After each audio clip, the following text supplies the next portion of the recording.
எழுத்தாளர் பாரதி கிருஷ்ணகுமார் அவர்கள் இந்த ஆண்டினுடைய பாரதி விருது பெற்ற அதை சிறப்பிக்கும் வகையில் நடக்கும் இந்த பாராட்டு விழாவில் அவரினுடைய அப்பத்தா என்கிற சிறுகதை நூலை அறிமுகம் செய்ய வந்திருக்கிற எழுத்தாளர் கார்த்திக் புகழேந்தி மற்றும் எழுத்தாளர் லக்ஷ்மி சரவணகுமார் அவர்களை வரவேற்றுக்கொண்டு இந்த நிகழ்வின் முதல் நிகழ்வாக பாரதி தமிழிசையை கவிஞர் ரவி சுப்பிரமணியன் அவர்கள் இசைப்பார். தெளிவுறவே அறிந்திடுதல், தெளிவு தர மொழிந்திடுதல், சிந்திப்பார்க்கே. தெளிவுறவே அறிந்திடுதல், தெளிவு தர மொழிந்திடுதல், சிந்திப்பார்க்கே. களிவளர உள்ளத்தில் ஆனந்த கனவு பல காட்டல், களிவளர உள்ளத்தில் ஆனந்த கனவு பல காட்டல், கண்ணீர் துளி வர உள்ளுருக்குதல், கண்ணீர் துளி வர உள்ளுருக்குதல். இங்கு இவை எல்லாம் நீ அருளும் தொழில்களன்றோ. ஓ ஓ இங்கு இவை எல்லாம் நீ அருளும் தொழில்களன்றோ. ஒளி வளரும் தமிழ்வாணி அடியனேற்கு, ஒளி வளரும் தமிழ்வாணி அடியனேற்கு இவை அனைத்தும் உதவுவாயே, இவை அனைத்தும் உதவுவாயே, இவை அனைத்தும் உதவுவாயே, இவை அனைத்தும் உதவுவாயே. மோகத்தை கொன்றுவிடு, அல்லால் இந்த மூச்சை நிறுத்திவிடு, மோகத்தை கொன்றுவிடு, அல்லால் இந்த மூச்சை நிறுத்திவிடு. தேகத்தை சாய்த்து விடு, அல்லால் அதில் சிந்தனை மாய்த்து விடு. தேகத்தை சாய்த்து விடு, அல்லால் அதில் சிந்தனை மாய்த்து விடு. யோகத்திருத்தி விடு, அல்லால் எந்தன் ஊனை சிதைத்து விடு. ஏகத்திருந்துலகம் இங்குள்ளன யாவையும் செய்பவளே, மோகத்தை கொன்றுவிடு, அல்லால் எந்தன் மூச்சை நிறுத்திவிடு. பந்தத்தை நீக்கிவிடு, அல்லால் உயிர் பாரத்தை போக்கிவிடு. பந்தத்தை நீக்கிவிடு, அல்லால் உயிர் பாரத்தை போக்கிவிடு. சிந்தை தெளிவாக்கு, அல்லால் இதை செத்த உடலாக்கு. சிந்தை தெளிவாக்கு, அல்லால் இதை செத்த உடலாக்கு. இந்த பதர்களையே எல்லாம் என எண்ணி இருப்பேனோ, இந்த பதர்களையே எல்லாம் என எண்ணி இருப்பேனோ. எந்த பொருளிலுமே உள்ளேன் என்று இயங்கியிருப்பவளே, மோகத்தை கொன்றுவிடு, அல்லால் எந்தன் மூச்சை நிறுத்திவிடு. உள்ளம் குளிராதோ, பொய்யானவ ஊனம் ஒழியாதோ. உள்ளம் குளிராதோ, பொய்யானவ ஊனம் ஒழியாதோ. கள்ளமுருகாதோ, அம்மா பக்தி கண்ணீர் பெருகாதோ. கள்ளமுருகாதோ, அம்மா பக்தி கண்ணீர் பெருகாதோ. வெள்ள கருணையிலே இன்னாய் சிறு வேட்கை தவிராதோ.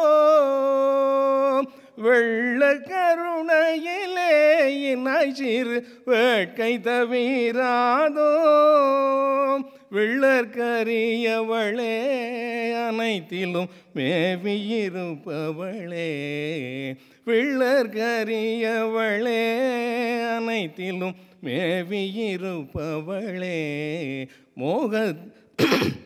மோகத்தை கொன்றுவிடு அல்லால் இந்த மூச்சை நிறுத்திவிடு.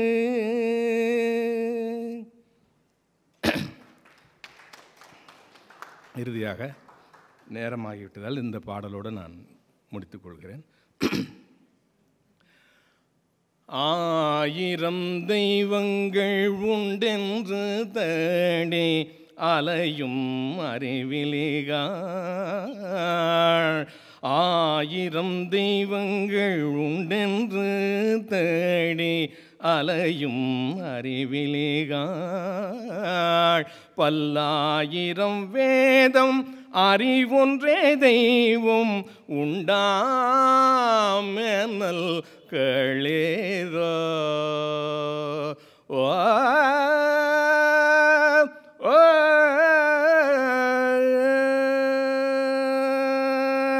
சுத்த அறிவே சிவமென்று கூறும் சுருதிகள் களீரா. சுத்த அறிவே சிவமென்று கூறும் சுருதிகள் களீரா.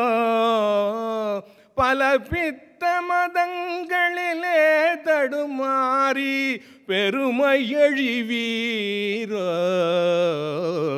ஆயிரம் தெய்வங்கள் உண்டென்று தேடி போந்த நிலைகள் பலவும் பராசக்தி.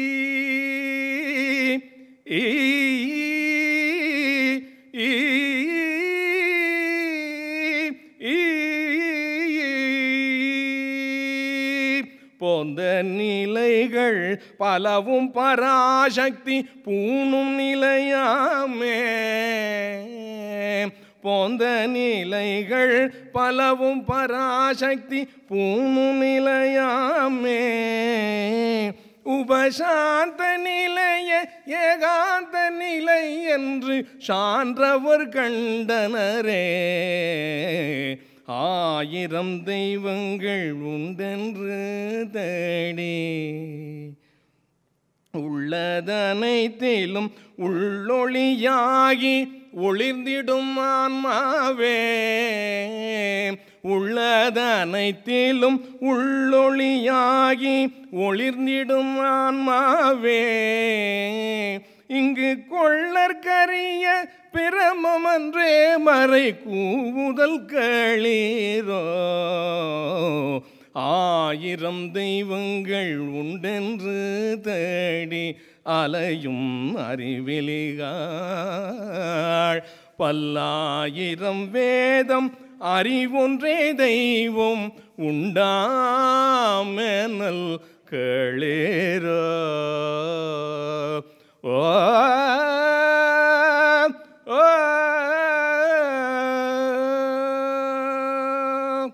நன்றி, வணக்கம். ஏற்புரையில் சம்பிரதாயமாக நன்றி சொல்ல வேண்டும், நன்றி பாராட்ட வேண்டும். அந்த பண்பை கூட நான் பாரதியிடமிருந்து தான் கற்றிருக்கிறேன். 2000 ஆண்டுகால தமிழ் இலக்கிய உலகத்தில் தான் வாழ்ந்த காலத்தில் இருந்த பல்வேறு துறை சார்ந்த மேதைகளை ஒரு தலைமுறைக்கு கடமை உணர்ச்சியோடு அறிமுகப்படுத்திய பெரிய மனதும் பண்பும் பாரதிக்கு தான் இருந்தது. ஒருவர் இருவரை புகழ்ந்திருக்கலாம், பாராட்டியிருக்கலாம். அரசர்கள் புலவர்களை பாராட்டியிருக்கலாம், ஒரு புலவன் இன்னொரு புலவனை பாராட்டியிருக்கலாம். அதே கூட தமிழில் விரல் விட்டு எண்ணிவிடலாம். ஆனால் சாமிநாத ஐயரை, திலகரை என்று ரவீந்திரநாத் தாகூரை, விவேகானந்தரை, வீரேசலிங்கம் பந்துலுவை, ஜி சுப்பிரமணிய ஐயரை என்று வாழ்வின் பல்துறை சார்ந்த மேதைகளை அவர்கள் வாழ்ந்த காலத்திலேயே புகழ்ந்து போற்றி பாராட்டிய பெரிய பண்பு பாரதிக்கு இருந்தது. அது ஒரு விசாலமான மனது. அந்த விசாலமான மனதின் தொடர்ச்சியாகத்தான் நான் இந்த ஏற்புரையை செய்ய விரும்புகிறேன். பாரதியை நான் முதலில் கற்றுக்கொள்ள ஆரம்பித்தது என் வாசிப்பின் எல்லைகளை எல்லாம் துவக்கி வைத்த என் தாயாரிடமிருந்து தான். அதுவும் பாரதியின் பாடல்களை ஒன்று ரெண்டை அவர் இசை கொண்டு பாடுவார். அப்படி துவங்கியது. அதற்கு பிறகு வாசிக்க ஆரம்பித்த போது அது ஒரு பெரிய பட்டியல். சொன்னால் யாரையாவது விட்டுவிடுவோமோ என்கிற அச்சம் இருக்கிறது. ஆனால் அதை பற்றி பொருட்படுத்தாமல் நான் சொல்ல விரும்புகிறேன். அது வாராவில் துவங்கி முதலில் எனக்கு நான் பார்த்திராத பாரதியை எழுத்தின் வழியாக ஒரு சித்திரம் வரைந்து காட்டியவர் வாராதான். பாரதியார் சுந்தர ரூபன் என்று எழுதுவார். பாரதியார் எப்படி இருப்பார் என்பதை புகைப்படத்தில் பார்ப்பதை காட்டிலும் வாராவின் எழுத்தின் வழியாக நீங்கள் பாரதியாரை பார்க்க வேண்டும். அப்படி ஒரு சித்திரம் எனக்கு வரைந்து பாரதி அறிமுகப்படுத்தினார் வாராவிற்கு பிறகு மணிகண்டன் ரொம்ப அழகாக சொன்னார் பேராசிரியர். ஒரு பெரிய பட்டியல் அவர் எமக்கு வரைந்து காட்டியது. கனகலிங்கம், தங்கம்மா, செல்லம்மா, யதுகிரி, பாரதிதாசன், திரிலோக சீதாராம் என்று எழுத்தில் ஒரு பெரிய காட்சியை அவரை கண்டவர்கள் பூரா எழுதினார்கள். பிறகு ஒரு பெரிய படை அவரது ஆற்றலை, திறனை, அவரது மொழியை, கவிதையின் சிறப்பை சொல்லிக்கொண்டே இருந்தது. மாப்போசி பேசினார், தோமுசி பேசினார், வஉசி எழுதினார் பாரதியை பற்றி, ஜீவா, ஜெயகாந்தன், டாக்டர் SRK, பெரிய பட்டாளம், மகா சன்னிதானம் குன்றக்குடி அடிகளார். இப்படி பாரதியை கொண்டாடியவர்கள், பாரதியை போற்றியவர்கள், அவர்களே தான் நமக்கு பாரதியை அறிமுகப்படுத்தினார்கள். ஒன்றை மட்டும் பாரதியை வாசிக்க வாசிக்க உணர முடிந்தது. தன் இனத்திற்கு, தன் சமூகத்திற்கு, தன் கூட்டத்திற்கு எழுதுகிறவன் கவிஞன். ஆனால் மானுடம் முழுமைக்குமாக எழுதுகிறவன் மகாகவி. ஒரு மகாகவியின் சர்வலட்சணங்களும் பொருந்திய ஒருவர் பாரதியார். கவிதையில் மட்டுமில்லை, உரைநடையில், சிறுகதையில், நாவலில், தான் தடம் மொழிபெயர்ப்பில் என்று தான் தடம் பதித்த எல்லா துறையிலேயும் வாழ்ந்த மிக குறுகிய காலத்திற்குள்ளேயே மாபெரும் பங்களிப்பை தமிழ் சமூகத்திற்கு அவர் செய்திருக்கிறார்.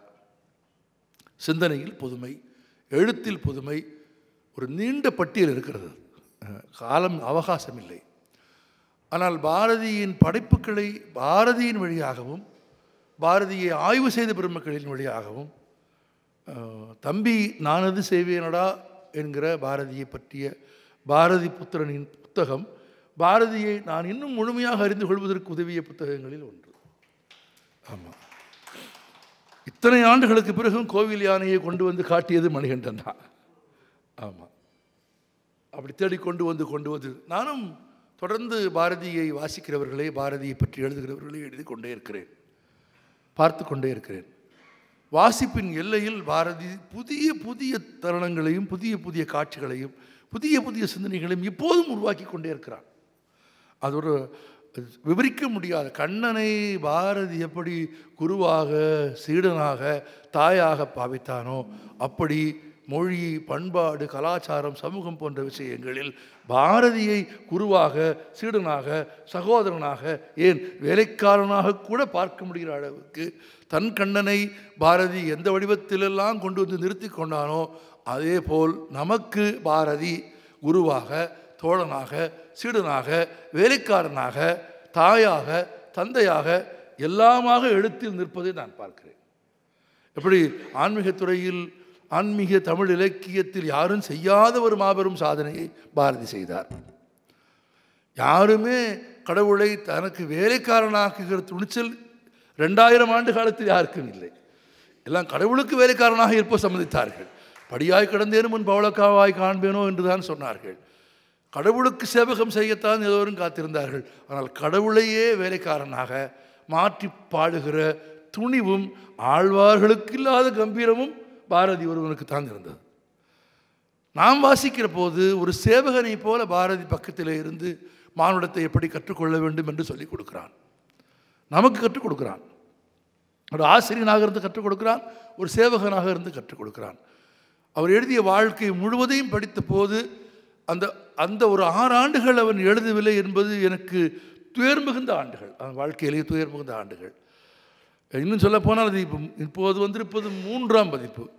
ஒரு எழுத்தாளனை பொறுத்தவரையில் புதிய புத்தகங்கள் வருவதை விடவும் எழுதி முடித்த ஒரு புத்தகம் மீண்டும் மறுபதிப்பு காண்பது என்பது பெரும் மகிழ்ச்சிக்குரிய, தமிழ் சமூகத்தில் அதிர்ச்சிக்குரிய விஷயம். ஒரு நண்பர் சொன்னார், நீ அடுத்த புத்தகம் எழுதவில்லை என்பதால் தான் உன் புத்தகம் வாழ்ந்து கொண்டே இருக்கிறது என்று சொன்னார். ஒருவேளை அது வாழ்வதற்காகவே அடுத்த புத்தகம் எழுதாமல் இருந்தால் கூட பிழை இல்லை என்கிற அளவிற்கு ஒரு புத்தகம் மறுபதிப்பு காண்பது தமிழில் ரொம்ப அதிர்ச்சி. 3ஆம் பதிப்பு, முதல் பதிப்பை போடுவதற்கே பதிப்பாளர்கள் கிடைக்காத ஒரு காலத்தில் 3ஆம் பதிப்பை போட முன் வந்தார் கார்த்தி. சப்னா பதிப்பு. நான் உண்மையிலே அவருக்கு இந்த புத்தகத்தை பொறுத்தவரை நான் சொன்னேன், 3ஆம் பதிப்பு எப்படி அப்படின்னு கேட்டேன். நீங்கள் கொடுங்க சார் என்றார்கள். அவருக்கு வாய்த்தது போலவே முதல் 2 பதிப்பிலும் இடம்பெறாத அபூர்வமான புகைப்படங்கள் 3ஆம் பதிப்பில் சேர்க்க முடிந்தது. சின்னசாமி ஐயர் நடத்திய பஞ்சாலையினுடைய வரவு செலவு கணக்கு பட்டியல் கிடைத்தது. சின்னசாமி ஐயர் யாருக்கோ 50 ரூபா பணம் வாங்கி கொடுத்த பங்கு ரசீது கிடைத்தது. எட்டயபுரம் எந்த மகாராஜாவுக்கு பாரதியார் கடிதம் எழுதினாரோ அந்த மகாராஜாவின் படத்தை சித்திரபாரதியிலே இருந்து எடுத்து பயன்படுத்திக் கொள்வதற்கு பத்மநாபனின் மகனும் பேராசிரியர் வேங்கடாஜலபதியும் காலச்சுவடு கண்ணனும் அனுமதி கொடுத்தார்கள். இங்கிருந்து காசிக்கு பாரதியார் போவதற்காக தன் சொந்த நிலத்தை அடமானம் வைத்து பாரதியின் தந்தை வழி பாட்டி சின்னசாமி ஐயரை பெற்ற பாட்டி பாகிரதி அம்மாள் பெற்ற கடன் பத்திரத்தின் நகலை தன் புத்தகத்திலே இருந்து எடுத்து பயன்படுத்தி கொள்ள சீனி விஸ்வநாதன் அனுமதி கொடுத்தார். இவர்களெல்லாம் காட்டிய வெளிச்சத்தில் பாதையிலே தான் இந்த புத்தகம் உருவானது. இந்த புத்தகம் எழுதியதற்கு பிறகு அவர்கள் குறிப்பிட்டது போல நான் பாரதி கிருஷ்ணகுமார் என்று சொல்லிக் கொள்வதற்கு பெருமிதம் கொண்டேன். ஏனென்றால் இப்போது 3ஆம் பதிப்புக்கு வாசித்த போது என்னுடைய எண்ணங்கள் ஓட்டங்கள் என்று எதுவுமே இல்லாமல் பாரதியின் சொற்களுக்குள்ளேயே ஒரு ஆய்வை புறச்சான்றுகளால் நிறுவாமல் அகச்சான்றுகளால் நிறுவியிருக்கிறேன் என்ற முறையில் பார்த்தால் அது பாரதியும் நானும் சேர்ந்து எழுதிய புத்தகம். நான் அதை பாரதியை பற்றி யார் வேண்டுமென்றாலும் எழுதிடலாம், பாரதியோடு சேர்ந்து எழுத முடியாது. அதுவும் பாரதியின் காலத்திற்கு பிறகு பாரதியோடு சேர்ந்து எழுதிய ஒரு புத்தகம் என்கிற பெருமிதம் எனக்கு உண்டு. இந்த 3ஆம் பதிப்புக்கான முன்னுரையில் நான் குறிப்பிட்டேன், ஒரு விதத்தில் இல்லை, இது பாரதியும் நானும் சேர்ந்து எழுதிய புத்தகம், இது செருக்கென்று ஞானச்செருக்கு என்று எழுதினேன். எனக்கு அது ஒரு வரிக்குள்ளே தான் அந்த ஒரு பெரிய வரலாற்று உண்மை ஒளிந்து கிடந்தது. பன்னாள் பன்மதி ஆண்டு பல கழிந்தன நின்னருள் வதனும் நார கண்டே, இந்த ஒரு வரி தான். ஆமாம், அந்த குரலில் இருந்த துயரம்தான் தேட வைத்தது. ஆனால் துயரங்களை கடந்த ஒரு வாழ்க்கையை வாழ்வதற்கு கற்றுக் கொடுத்தவரும் பாரதி தான். நான் பாரதியிடமிருந்து கற்றுக்கொண்டது அவரது படைப்புகளை காட்டிலும் அவரது படைப்புகளுக்கு ஒப்பாக இணையாக என்னென்றே சொல்வேன். பாரதியின் படைப்புகளிலே இருந்து நீங்கள் எவ்வளவு கற்றுக்கொள்கிறீர்களோ அந்த அளவுக்கு இணையாக பாரதியின் வாழ்க்கையிலிருந்து கற்றுக்கொள்ளலாம். அவர் வாழ்க்கையே ஒரு படைப்பாக இருக்கிறது. 5 வயதில் தாயை இழக்கிறார், 15 வயதில் தகப்பனை இழக்கிறார். நம்ம தந்தையோடு கல்விப்போம், தாயோடு அறுசுவைப்போம், போயிடுச்சு. 5 வயசில் அம்மா போயிட்டா. அவர் பின்னாளில் சொல்கிறார், வாழ்நாளின் இறுதி வரையில் அம்மா இயக்கம் எனக்கு இருந்தது என்கிறார். 15 வயதில் தந்தை இறந்து போகிறார், கல்வி நின்று போகிறது. தந்தையோடு கல்விப்போம், போயிருச்சு. படிக்க வைக்க யாருமே கிடையாது, சாப்பாட்டுக்கு வழி இல்லை. இங்கிருந்து காசிக்கு போகிறார். 15 வயதில் காசிக்கு போகிற போது அவருக்கு தமிழ் தெரியும், ஆங்கிலம் தெரியும். ஆனால் இந்த 2 மொழியும் காசியில் கிடையாது. இப்போ +2 படிச்சுட்டு காலேஜுக்கு வர்றவன் இப்போ இங்கிலீஷை பார்த்து பயப்படுறான். ஆமாம், ஒரு மொழி அஞ்ச தகுந்தது அல்ல, எந்த மொழியும் அஞ்ச தகுந்தது அல்ல. தனக்கு தெரிந்த 2 மொழியோடு அந்த காலத்தில் காசிக்கு போனால் அந்த இடத்தில் அவருக்கு தெரிந்த 2 மொழியுமே இல்லை, அங்கு வேறு மொழிகள் தான் இருக்கிறது. அந்த வேறு மொழிகளை கற்கிறார், அதில் தேர்ச்சி பெறுகிறார். ஆமாம், திரும்ப வருகிறார். எட்டயபுரம் சமஸ்தானத்தில் வேலை கிடைக்கிறது. எங்கள் அம்மா தான் சொல்லிச்சு, 100 ரூபா பணம் கொடுத்த போது சென்னைக்கு போன போது ஜமீன்தாரோடு கூட போனவர்களெல்லாம் பட்டு துணிகளும் சால்வைகளும் அத்தரும் இனிப்பு வகைகளும் பட்டணத்தில் பாக்கும் வெத்தலையும் வாங்கிய போது நிறைய புத்தகம் வாங்கி கொண்டு போனார் பாரதியார். புருஷன் என்னென்னமோ படவேலாம் வாங்கிட்டு வருவான்னு காத்திருந்த செல்லம்மா பாரதிக்கு ரொம்ப ஏக்கமாக போயிடுச்சு. என்ன இப்படின்னு கேட்டபோது பாரதி சொன்னாராம், எல்லோரும் அழிந்து போகும் செல்வங்களை வாங்கி வந்திருக்கிறார்கள் செல்லம்மா, நான் அழியாத செல்வம் வாங்கி கொண்டு வந்திருக்கிறேன் உங்களுக்கு என்று. இது எப்போன்னா, நான் ஒரு பேச்சு போட்டியில் 1000 ரூபாய் பரிசு வென்றேன் கல்லூரியில் படிக்கிற காலத்தில். 1000 ரூபாங்கிறது பெரிய காசு. ஆமாம், என்னுடைய பேராசிரியர் ஒருத்தர் இருந்தார், பேர் கோவிந்தன், பரிதிமார் கலைஞருடைய தந்தை வழி மகன், பேரன், பேராசிரியர் கோவிந்தன். அவர் சொன்னார், வா புத்தகம் வாங்க போகலாம், 1000 ரூபாய்க்கு புத்தகம் வாங்க வேண்டும் என்பது தான் விதி. ஆமாம், மீனாட்சி புத்தக நிலையத்திற்கும் நியூ செஞ்சுரி புக் ஹவுஸுக்கும் அழைத்து போய் அவரது செல்வாக்கை பயன்படுத்தி 35% கழிவு பெற்று 1350 ரூபாய்க்கு முகம் மறைக்கிற அளவிற்கு புத்தகங்களை கட்டி எடுத்து கொண்டு வந்து வீட்டுக்கு கொண்டு வந்தபோது இப்படி கொண்டு வந்தேன். எனக்கு ஞாபகம் இருக்குது. இப்படி பிடிச்சிட்டு வந்து முகம் மறைச்சு புத்தகம் கொண்டு வந்து வீட்டுக்கு வந்தபோது எங்கள் அம்மா அந்த புத்தகத்தில் மேலே இருந்த புத்தகம் பாரதியார் கவிதைகள். ஆமாம், 2வதாக இருந்தது புதுமை பித்தன் கதைகள். அந்த காஞ்சனைன்னு ஒரு பழைய தொகுப்பு, ஒரு கலர் படம் போட்டு, இப்போ அந்த பதிப்பே இல்லை, எங்கிட்ட இருக்குது காஞ்சனைன்னு சொல்லிட்டு. எல்லா புத்தகத்தையும் பார்த்துட்டு இந்த ரிப்பன் அவுத்த உடனே எங்கள் அம்மா அந்த மேலே அந்த 2 புத்தகத்தை எடுத்து வச்சு, கவிதைக்கு இவனை வச்சுக்கோ, யார் பாரதிய, கதைக்கு இவனை வச்சுக்கோ அப்படின்னு சொன்னு பாரதியின் புத்தகத்தையும் புதுமை புத்தகனின் காஞ்சனை புத்தகத்தையும் எடுத்து கொடுத்தாங்க. கொஞ்சம் பாரதியாரை படித்திருந்த நான் அன்றைக்கே சிறுகதை படித்து விட வேண்டும் என்ற ஆசையில் எங்கள் வீட்டு மொட்டை மாடியில் போய் ஒரு விளக்கை வைத்து கொண்டு இரவில் காஞ்சனை கதையை படித்தேன். பயந்து ஓடி வந்துட்டேன், பயங்கரமாக பயந்துட்டேன். கதையை படிச்சுட்டு ஒரு பேய் கதை. அவன் வீட்டில் ஒரு பேய் வேலைக்கு வந்துடும், அவன் ஒரு புத்தகம் படிச்சுக்கிட்டு இருப்பான், அவன் புத்தகத்தில் படிச்சிருக்க கதையை அந்த பேய் அவன் மனைவிக்கு சொல்லிக்கிட்டு இருக்கும். ஆமாம், இப்போ இருக்கிற ஒரு அட்டகாசமான கதை படிக்க படிக்க பயமாயிருச்சு. ஒரு பக்கம் வெக்கமாயிருச்சு, ஒரு கதையை படிச்சுட்டு இப்படி பயந்துட்டேமே. ஆனால் இறங்கி ஓடி வந்துட்டேன். மறுநாள் காலேஜுக்கு போன உடனே, ஏதாவது புத்தகம் படிச்சியா அப்படின்னு கோவிந்தன் கேட்டார். படித்தேயா, அந்த புதுமை பித்தன் கதை படித்தேன், எப்படி இருக்கு அப்படின்னா. பயமாயிருச்சு, பயந்து போய் கீழே வந்துட்டேன் அப்படின்னு. ஏன் அப்படி ஒரு கதை அப்படின்னு முன்னுரை படிக்கலையா அப்படின்னு கேட்டார். முன்னுரை படிக்கலை, முன்னுரை படி, பயப்பட மாட்டேன் அப்படின்னாரு. கதை படித்தா பயப்படுவோம், முன்னுரை படித்தா பயப்பட மாட்டோமா, என்ன வியப்பாக இருக்குன்னு. திரும்ப வீட்டுக்கு வந்து முன்னுரை படித்தா, முன்னுரையில் புதுமை பித்தன் எழுதியிருக்காரு, பேய் பிசாசுகளில் உங்களுக்கு நம்பிக்கை இருக்கிறதா என்று எல்லோரும் என்னை பார்த்து கேட்டார்கள். நம்பிக்கை இருக்கிறதோ இல்லையோ, பயம் இருக்கிறது. ஆனால் எழுத்தை வைத்துக்கொண்டு தமிழர்களை பயங்காட்டிவிட முடியும் என்று கண்டுபிடித்துக் கொண்டேன் எழுதியிருந்தார். இப்போ அந்த கதையை படித்த போது பயம் வரலை.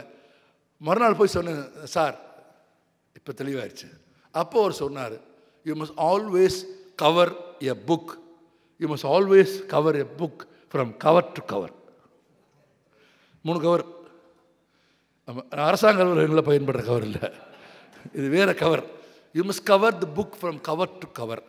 ஆமாம், அட்டையிலிருந்து அட்டை வரை அந்த புத்தகத்தை வாசிக்க வேண்டும்னார். அப்படி வந்த பழக்கம்தான். அதனால் எல்லாருக்கும் நினைச்சு சொல்லணும். ஆமாம், ஒரு 5 வயசில் மேடையில் ஏற்றி பேச வச்சார் ஜோசப் பாத்தியார். ஆமாம், தலைப்பு தாஜ்மஹால். ஆமாம், உலகின் அதிசயங்களில் ஒன்றை பற்றி பேசியதானோ என்னவோ, இன்னும் அதிசயமாக பேசிக்கொண்டே இருக்கிறேன். ஆனால் எப்படி பேச வேண்டும் என்பதை எழுதி கொடுத்தது அவர், எப்படி உச்சரிக்க வேண்டும் என்று ரெஸ்பெக்டட், படித்து முடிச்சுட்டு சொல்ல ஓபி அப்படின்னார். ரெஸ்பெக்டட் சேர்மன், மரியாதையே இல்லைடா அவர் சொன்னார். ரெஸ்பெக்டட் சேர்மன்ங்கிறதுல மரியாதை இல்லைடா அப்படின்னாரு. என்ன சார் அப்படின்னு.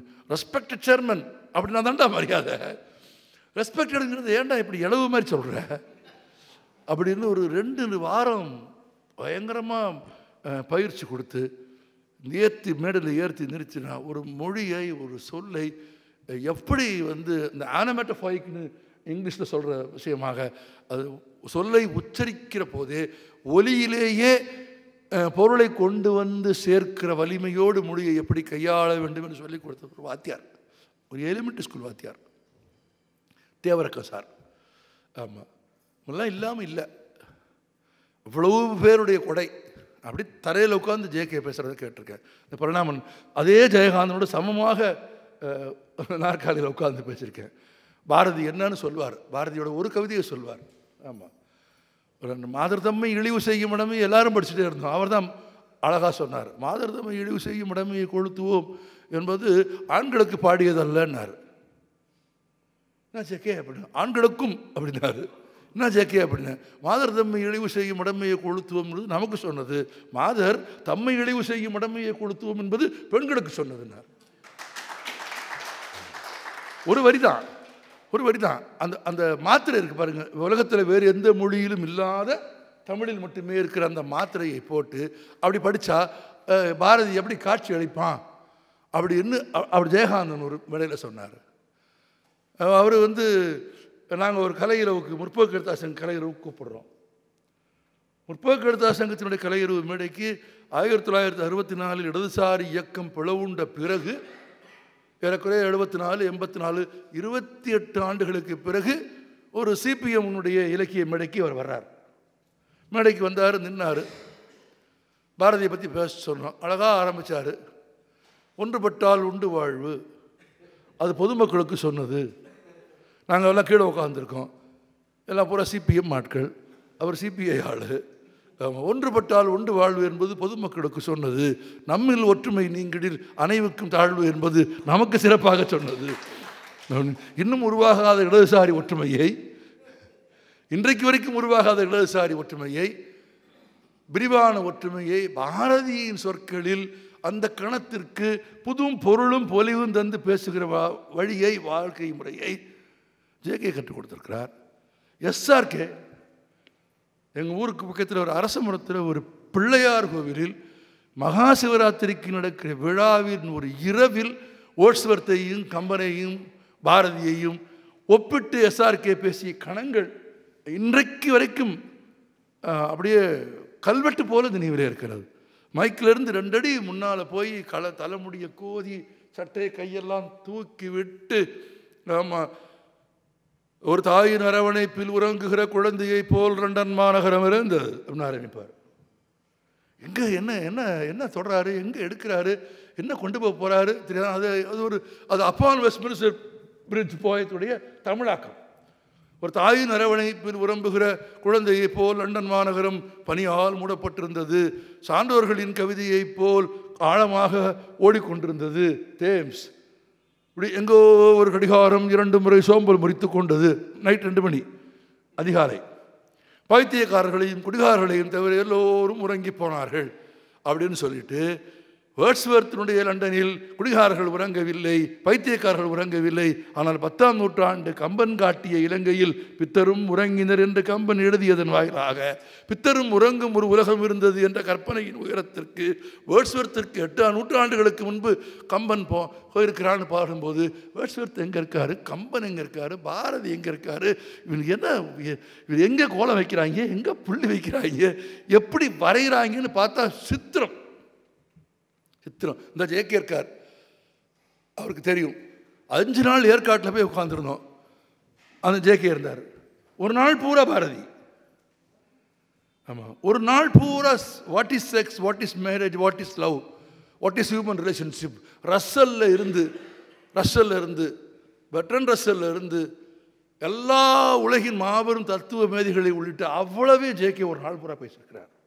பாரதி பற்றி மட்டும் ஒரு நாள் பேசியிருக்கிறார். அப்படி நிறைய மாப்போசி எழுதியிருக்கார் புத்தகங்கள், அவ்வளவு ஆகச்சிறந்த புத்தகங்கள் பாரதி பற்றி. இவரது தம்பி நான் அது செய்வேனடா புத்தகம் படித்த அன்றைக்கு இரவு நான் அவருக்கு ஒரு கடிதம் எழுதினேன். ஏனெனில் பாரதி தொடர்பாக, பாரதிக்கு எதிராக இந்த சமூகத்தில் எழுப்பப்பட்டிருக்கிற அனைத்து அறியாமை சார்ந்த கேள்விகளுக்கும் அறிவுபூர்வமாக பதில் சொல்லுகிற ஒரே புத்தகம் என்பதால் அந்த புத்தகத்தை படித்து விட்டு நான் அதற்கு முன்பு பார்த்திராத பாரதி புத்திரனுக்கு நான் ஒரு கடிதம் எழுதினேன். பாரதிக்கு ஆண் குழந்தை இல்லை என்கிற குறை உன்னால் தீர்ந்தது என்று எழுதினேன். அது பிறகு தான் அவரை பார்த்தேன். உன் பெயர் வெறும் பாரதி புத்திரன் இல்லை, உண்மையிலேயே ஆமாம் ஒரு வாரிசு போல, ஒரு தந்தைக்கு மகன் ஆற்றுகிற கடமை போல ஒரு புத்தகம் பாரதி புத்திரன் எழுதிய புத்தகம்.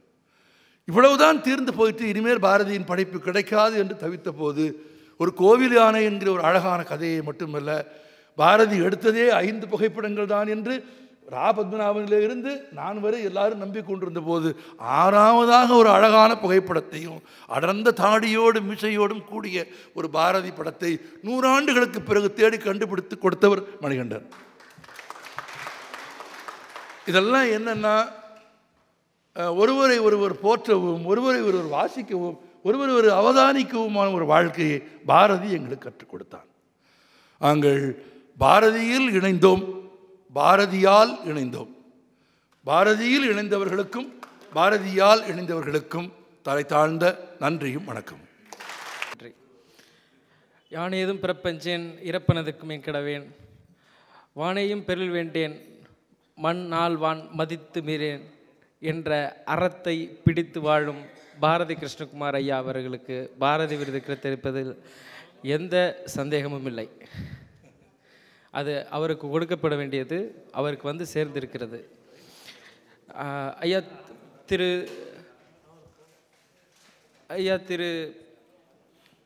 சொல்லிருக்கா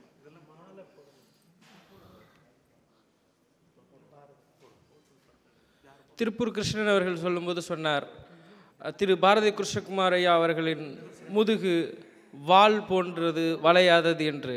நான் அதையும் மீறி பாரதியின் பாடல் வரியிலிருந்து ஒன்று நான் பாராட்ட வந்திருந்த இப்படி எடிட் பண்ணிக்கலாண்ணா. பாராட்ட வந்த திருப்பூர் கிருஷ்ணன் ஐயா சொல்லும் பொழுது திரு பாரதி கிருஷ்ணகுமார் அவர்கள் முதுகெலும்பு ஒரு வால், வளையாத வால், எவருக்கும் வளையாத வால் என்றார். எனக்கு நான் கற்ற அளவில் பாரதியிலிருந்து ஒரு சின்ன வரி ஞாபகத்தில் வருகிறது. சுற்றி வருகிறது வேல் போ பகையே. இந்த 2019 சுற்றி வருகிறது வேல் போ பகையே. அந்த வேல் அநீதியை அழிக்கும் உங்கள் எழுத்துக்களால், அந்த வேல் சாதி கொடுமையை எதிர்க்கும், அந்த வேல் மதத்தின் தீமைகளை அழிக்கும் என்ற நம்பிக்கை எல்லோருக்கும் இருக்கிறது. அதனால் பாரதி விருது உங்களுக்கு கொடுத்ததில் எந்த ஆச்சரியமும் இல்லை என்று உங்கள் வழியாக நான் பாரதியை நிறைய கற்றுக்கொண்டேன். வாரா புத்தகத்தில் பிறகு அருந்தவ பன்றியிலிருந்து நான் பார்க்கும்போது தான் அது ஒரு நாவல் வடிவமாக பெற வேண்டிய ஒரு தொகுப்பு, ஒரு ஆய்வுரையாகவும் இருந்தது. அது எனக்கு நாவலாகவும் தெரிந்தது என்பது என்னோட சின்ன ஒரு யோசனையாக கூட இருக்கலாம். எனக்கு வேறு என்ன சொல்கிறதுன்னு தெரியல. இன்றைக்கி ரொம்ப மகிழ்ச்சியான நாள். ஐயான்னு சொல்கிறதா அண்ணன் சொல்கிறதா என்னன்னு சொல்கிறதுன்னு தெரியல. அண்ணனே சொல்ல ரொம்ப நன்றி. ஒரே ஒரு வார்த்தை தான் அவங்களுக்கு சொல்லிடுவேன். எனக்கு ஐயாவுக்குள்ள ஒரு உறவு இந்த ஒரு பாடல் மட்டும் நான் சொல்லிடுறேன். அகர முதல்வன். நானார் என் உள்ளம் யார், ஞானங்கள் யார். நானார் என் உள்ளமார் ஞானங்களார், என்னை யார் அறிவார், நீயோர் வீரான் என்னை ஆண்டிடினில். மதிமயங்கி ஊனார் உடைதலையில் உண்பலிதேர் வன்பலவன் தேனார் கமலுமே சென்றுதாய் கோத்தும்பி. இந்த பாட்டுக்கு போய் விளக்கத்தை வீட்டில் போய் படித்து பாருங்கள். இல்லைன்னா திருவாசகம் புத்தக கடையில் விற்கும், புத்தக காட்சியில் படித்து பாருங்கள். நன்றி பாரதி கிருஷ்ணகுமார் சார், நன்றி.